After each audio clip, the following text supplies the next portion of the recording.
की शुरुआत से जिंदगी की आखिरी सांस तक मुख्तार अंसारी के अपराध की खानदानी कहानी, राजनीति को हथियार बनाकर भाजपा के अलावा सभी पार्टियों पर की मनमानी, यूपी के योगी बाबा के आते ही मिट गई बाहुबली डॉन अंसारी की निशानी।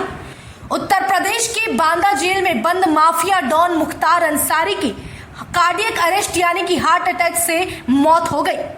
ये खबर पूरे देश में चर्चा का विषय बनी रही। एक ऐसा नाम जिसके कारण एक वक्त सूबे में इस डॉन की चलती थी, आज वही सूबा इस डॉन के जाने से काफी खुश है।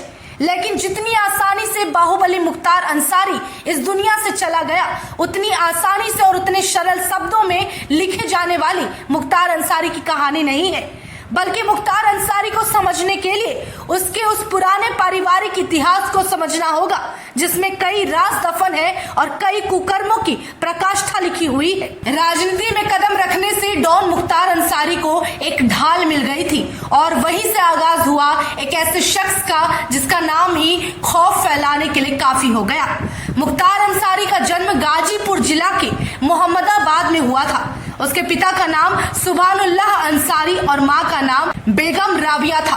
गाजीपुर में मुख्तार अंसारी के परिवार की पहचान एक ऐसे राजनीतिक खानदान की थी जिसके सदस्यों ने राजनीति में बड़े पद भी हासिल किए थे। 17 साल से ज्यादा वक्त से जेल में बंद मुख्तार अंसारी के दादा डॉक्टर अहमद अंसारी एक स्वतंत्रता सेनानी थे। कौन कह सकता है कि जिस व्यक्ति की छवि एक बाहुबली डॉन की तरह उभरती हो, उसके खानदान में स्वतंत्रता सेनानी ने जन्म लिया था। इतना ही नहीं, इससे भी ज्यादा आपको जानकर हैरानी होगी कि मुख्तार अंसारी के चाचा डॉक्टर हामिद अंसारी इस देश के उपराष्ट्रपति रह चुके हैं। इस तरह मुख्तार के पिता सुभानुल्लाह अंसारी गाजीपुर में अपनी साफ सुथरी छवि के कारण राजनीति में जाने जाते थे। कहीं न कहीं मुख्तार अंसारी के राजनीति में कदम रखने में पिता की छवि बेहतर होना भी काफी काम आई है। उत्तर प्रदेश के अलावा बाकी देश के 8 राज्यों में ठेकेदारी, खनन, स्क्रैप, शराब, रेलवे ठेकेदारी, इन सब अवैध कामों में अंसारी परिवार का कब्जा रहा है और यही सब वो नींव रही है जिसके दम पर मुख्तार अंसारी की पूरी सल्तनत खड़ी है। यहाँ तक कि मुख्तार अंसारी के परिवार की तुलना रॉबिन हुड से की जाती है। अब एक नजर डाल लेते हैं मुख्तार अंसारी के राजनीतिक सफर पर, तो लोग बताते हैं कि दबंगाई होने के अलावा विधायक के तौर पर मुख्तार अंसारी ने अपने इलाके में काफी काम किया। सड़कों पर, पुलों पर, अस्पताल, स्कूल, कॉलेज, इन सब में अपना योगदान देकर इसे बेहतर बनाया है और खूब पैसा खर्च किया है। भाजपा छोड़कर उत्तर प्रदेश की हर बड़ी पार्टी में मुख्तार अंसारी शामिल रह चुका है। यही वजह है कि 24 साल से लगातार यूपी में विधानसभा में साल 1996 में पहली बार बीएसपी से टिकट मिला, जिसके बाद जीत हासिल की और फिर विधानसभा पहुंचने वाला मुख्तार अंसारी लगातार 2002, 2007, 2012 और 2017 में मऊ से जीत हासिल की। हैरानी की बात तो यह है कि आखिरी 3 चुनाव उसने देश के अलग अलग जेलों में बंद रहते हुए लड़ा और जीता भी। राजनीति में उतरते ही एक ऐसा चेहरा बन गया जो हर संगठित अपराध में उसकी जड़ें गहरी होती चली गई। दूसरी तरफ किसने सोचा था कि एक ऐसे डॉन का बेटा देश का नाम रोशन कर सकता है या देश को पहचान दिला सकता है। दरअसल मुख्तार अंसारी के पास जो सालों से चली आ रही विरासत थी, उसी के कई संगीन इल्जाम वहां के परिवार के हर सदस्य पर लगा हुआ है। लेकिन मुख्तार अंसारी के बेटे ने अपनी काबिलियत से शॉर्ट गन शूटिंग में इंटरनेशनल खिलाड़ी का रुतबा हासिल किया और दुनिया के टॉप 10 शूटरों में शुमार हो गया।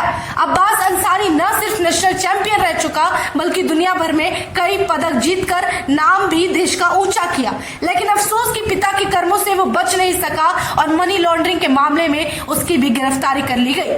साथ ही बता दें, मुख्तार अंसारी एक ऐसा गुनहगार था, एक ऐसा अपराधी था जिसके अपराध का कोई साक्ष्य उसके कर्मों के पीछे नहीं छूटता था। यानी कि वो जो भी काम करता था इतनी सफाई से करता था कि जिसके बाद कोई सबूत सुराग के तौर पर उसके खिलाफ नहीं मिलता था। वहीं वो पुलिस के चंगुल से अक्सर बच जाता था, कोई कार्रवाई नहीं होती थी। गवाहों की जब तक बात आती थी तो कोई मुख्तार अंसारी के खिलाफ आवाज उठाने से भी डरता था। लेकिन देर सवेरी सही मुख्तार अंसारी के पापों का घड़ा आखिरकार भर गया और एक घटना के कारण पुलिस के के नजर में आ गया। 1985 में गाजीपुर के मोहम्मदाबाद विधानसभा सीट से परिवार के पास उस समय से चली आ रही थी।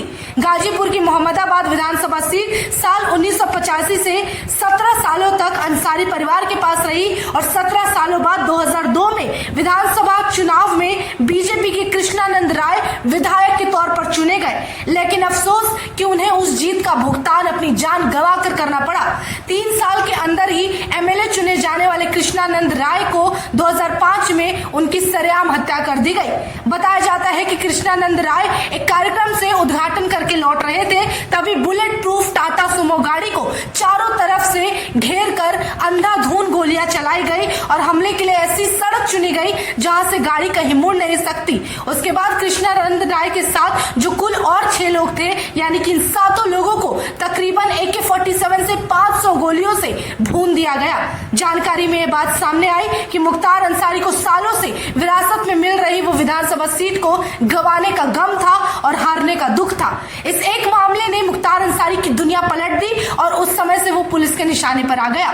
1990 के दशक में मुख्तार अंसारी ने सबसे पहले अपने ग्रुप का, अपने गैंग का गठन किया था, जिसमें कोयला खनन, रेलवे जैसे कामों को 100 करोड़ में इसका कारोबार खड़ा कर दिया और वो टैक्स, जबरन वसूली, गुंडागर्दी, अपहरण, इन धंधों में हाथ आजमाने लगा।